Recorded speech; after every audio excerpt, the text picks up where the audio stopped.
Hello, race fans, and welcome to another edition of Before the Green Flag on GMSRacing.net. I'm Justin Wapham, as always, joined by Joey Coulter and Josh Weinrich.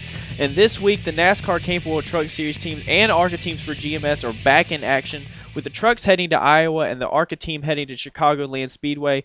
And first with the trucks, to kind of recap, Spencer Gallagher getting his best career finish in the NASCAR Cape World Truck Series at Gateway. And guys, with that momentum, what do you see GMS approaching now with Iowa with that such momentum going in? I mean, it's huge. You know, they had a pretty good truck all night, and then when the window of opportunity opened, they were there and they pounced on it. And Spencer did a great job racing Sauter there right at the end to keep that second place spot. And going into Iowa, it's going to be a similar style of racing. You know, Iowa is one of those.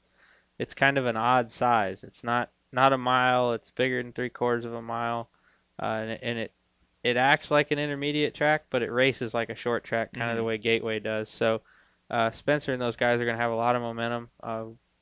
You know, we had a fast truck there last year and had a top 5. All that stuff has been all added up, you know, from that point on last year to now, and they got some more really good notes from Gateway. So I think they're definitely going to be on a roll when they get to Iowa. Yeah, the coolest part about last week was the fact, you know, we've seen all these bright spots. We've seen a lot of different bright spots throughout the season in different races, but everything came together on Saturday night. You know, the truck had speed. You know, they figured out how to get some track position, and then restarts fell into place. Spencer did a great job getting some really good restarts, not spinning the tires late in those, you know, in those late cautions when the field got bunched up, and you know he held off the 98 there real good at the end. So, you know, it's really funny and just crazy how competitive the series is when something as little as a 2-tire pit stop or something as little as getting the right restart at the right time puts you from running 10th and 12th the way we did for the first half of the race and finishing second. And now that they put an entire race together and finally got that first top 5 knocked off, hopefully the floodgates start, you know, hopefully the floodgates are just wide open now. So, you know, Spencer going into Iowa, Spencer this was one of the races that he ran last year on a partial schedule and got his best non-restricted plate finish last year. So finished 11th. So, you know, he's got some experience there, and you know, like Joey said, it's pretty kind of similar to Gateway. So, hopefully we'll knock down another top 5 or hopefully top 10 at least. And now for Brandon, he's returning to a track he has won at in the K&N East Series. And for him, what do you see for him mentally, you know, for all the things that are going to go into the weekend, what do you see for him needing to do to get back to victory lane in the truck this time? Well, anytime you go back to a track that you've won at, it doesn't matter whether you went there first in a bicycle or what. Anytime you go back to a track you've won at before, you've got more confidence. It's just built in. And those guys, you know, last week the finish didn't show it, unfortunately, because of some bad luck, but their truck at Gateway was really fast. They ran up in the top 5 all night, and he did a great job.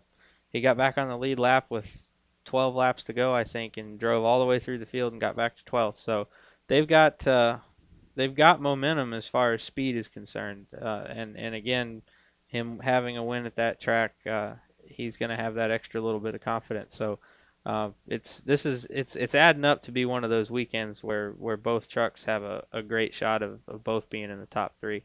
Yeah, same thing with Brandon last week. You know, unfortunately it was the opposite of us. All it takes is something real small, you know, to lose some track position, and you're working the whole rest of the race to get back there. But, you know, we talked about it at Martinsville earlier this year with how much experience that Brandon had there. He's got a lot of experience at Iowa as well.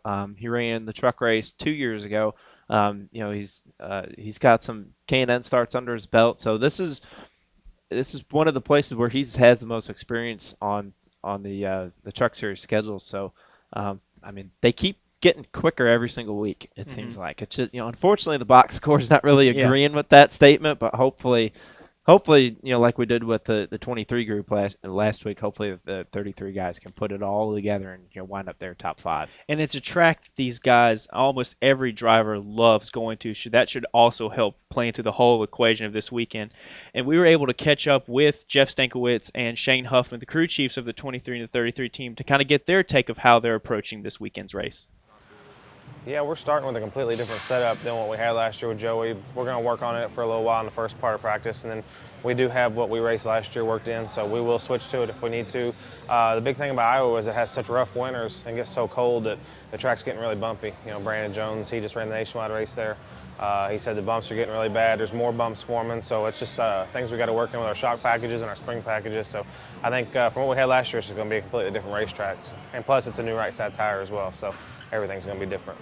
Well, I think that for sure it's gotten bumpier over the winter. You know, I talked to Brandon a good bit about it. Last year we were able to run the high groove there in the second race in the K&N series, and we were able to make a lot of speed up there. And I think you've seen that a lot in the Xfinity race earlier this year also. But it's definitely gotten rougher. So we've tried to anticipate that as much as possible.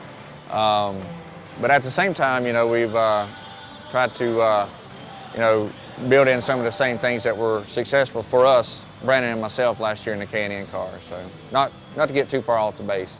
So both crew chiefs giving their take of what it's going to take to get to victory lane this weekend. And now shifting gears to the ARCA side, Grant Enfinger heading back to another intermediate track with Chicagoland Speedway.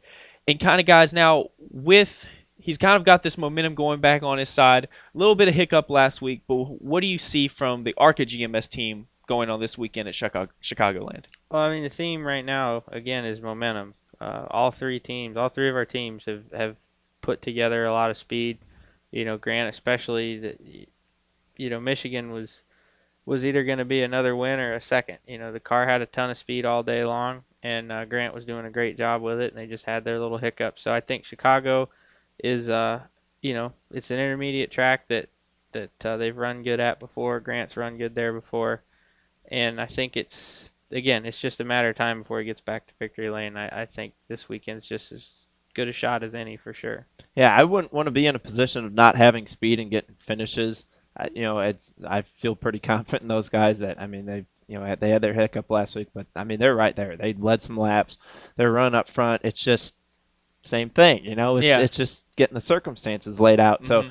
So Grant hasn't, he's made 4 starts there before. He hasn't finished any worse than 8. So, just by looking at it, it just seems like a place that it's only a matter of time until Grant gets back there. Mm-hmm. Gets into victory lane again. So they've got the hard part.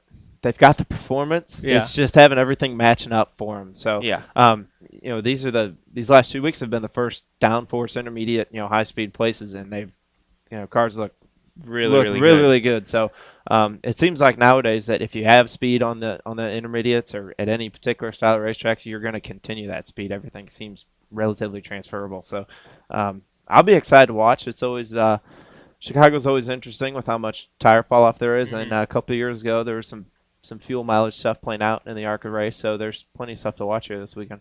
And we were able to catch up with Grant and get his take of what he's kind of learned from the intermediate tracks he's been to this year and how he can apply it to Chicago. Pocono is its own animal. The way that place is a triangle. Every corner is different. Michigan is a little bit more of a conventional intermediate track, but it's so fast and you can spread out a little bit that it's different than most intermediate tracks because you got to have straightaway speed and corner speed there. Chicago, to me, is a true intermediate track. For the most part in the ARCA race, it'll be 1 or 2 grooves, so track position will be important, but speed will be just as important. Overall, I evaluate our intermediate package as really good right now. We ran second at Pocono with what I'd consider a second place car. We missed it a little bit at the end at Michigan with our fuel pressure issue, but I feel like we had a second place car there as well. So hopefully we can tweak on it, work on it a little bit, and maybe we'll have a first place car this weekend in Chicago.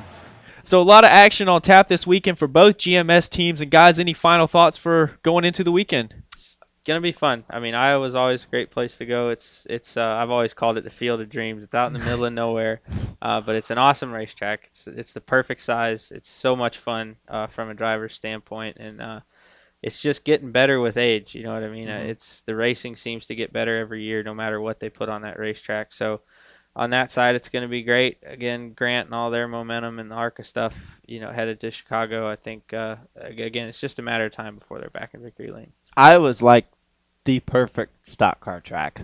It's the perfect length. the perfect banking, perfect layout. Throwing some bumps in there too usually makes the groove widen out, which is always good. And we saw with the Xfinity race there earlier this year that tire strategy is going to be huge. So that'll be a really interesting element to watch. And as far as the ARCA side, I'm calling it. The ARCA guys are going to get to victory lane again, and it wouldn't surprise me one bit if it happens here this weekend. So, especially with how fast they've been the last 2 weeks, I'll be really excited to watch that one. And you can be following all the action on our Twitter, Instagram, and Facebook by following us at GMS Racing LLC on all the social media. And also be sure to check out gmsracing.net where we have all the pre, post-race, all the information you're looking for in heading into the race weekend. And always, you can check back here on Before the Green Flag where we break down all the racing action from the past weekend and look forward ahead to the next race. And for all of us here at Before the Green Flag, thanks for watching us. I'm Justin Wappen, joined by Joey Coulter and Josh Weinrich, and we'll see you next week.